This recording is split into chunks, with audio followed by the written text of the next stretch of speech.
So ఒకటి రాసినప్పుడు అది 10 మందికి రాసినప్పుడు వచ్చిన హై కంటే కూడా అది 10 మందికి రీచ్ అయ్యి వాళ్ళు దాన్ని అడ్రస్ చేసినప్పుడు ఇంకా ఎక్కువగా హై వస్తుందమ్మా. సో మీరు ఆ డైలాగ్ గుర్తు చేయడం, నేను చెప్పడం మళ్ళీ మళ్ళీ చెప్తున్నాను. నిజంగానే కట్నం తీసుకొని కాపురం చేస్తే మగవాడు వ్యభిచారం చేసినట్టు, అది చాలా చాలా తప్పు. Hi sir.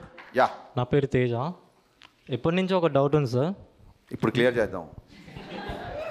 మీకు త్రివిక్రమ్ గారికి ఏవో గొడవలు ఉన్నాయని చెప్పి ఆర్టికల్స్లో రాశారు.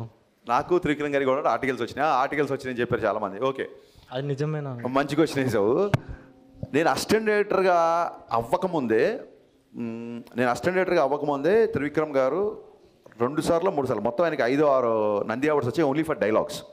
నేను చిన్నప్పటి నుంచి ముళ్ళపూడి వెంకటరమణ గారు, జంధ్యాల గారు, ఈవెన్ మాయాబజార్ డైలాగులు కూడా నాకు.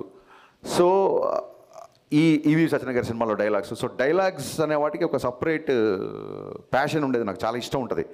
సో అలాగే నేను అసిస్టెంట్ డైరెక్టర్ అవ్వకముందు నుంచే త్రివిక్రమ్ గారి డైలాగ్స్ అంటే చాలా ఇష్టం. అప్పటికే ఆయనకి 3 సార్లు నంది అవార్డు వచ్చింది. నాకంటే చాలా సీనియర్ ఆయన. అంటే నేను ఇండస్ట్రీకి వచ్చాక మళ్ళీ ఆయనకు వచ్చిన అవార్డ్స్. బిఫోర్ నేను చెప్తున్నా, నాకంటే చాలా సీనియరు. ఇవన్నీ కాకుండా ఇంకొక పెద్ద విషయం ఏంటంటే, నేను ఎక్కడ చెప్పలేదు, ఎవరు అడగలేదు ఈ క్వశ్చను. మా నాన్నగారు త్రివిక్రమ్ గారికి చాలా పెద్ద ఫ్యాన్. ఎంత పెద్ద ఫ్యాన్ అంటే, అతడు సినిమా ఆయన కొన్ని 100 సార్లు చూసుంటారు. అంటే మా ఇంట్లో ఒక రకంగా త్రివిక్రమ్ గారే పెద్ద అబ్బాయి. చూడండి, అన్నయ్య బాగా చదువుతున్నాడు, నువ్వేంట్రా ఇలా అన్న టైప్లో మా నాన్నకు ఒకసారి నేను ఏమన్నా కొంచెం కమర్షియల్ పంచ్ డైలాగులు ఫైట్లు ఎక్కువ ఉంటే నా సినిమాలో, త్రివిక్రమ్ గారి సినిమా చూడరా అని చూపిస్తుంటారు. మా నాన్నగారికి త్రివిక్రమ్ అంటే అంత ఇష్టం.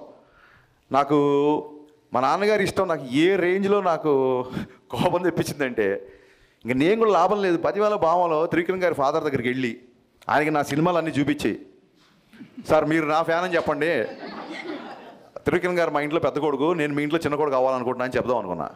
సో త్రివిక్రమ్ గారు అంటే నాకు అంత రెస్పెక్ట్. అది ఇంకా ఈ చెప్తున్నా కదండి, సోషల్ మీడియాలో వచ్చే ఈ ట్రోల్స్, టార్గెట్స్ ఇవన్నీ మనం చూసి నవ్వుకోవాలి అంతే.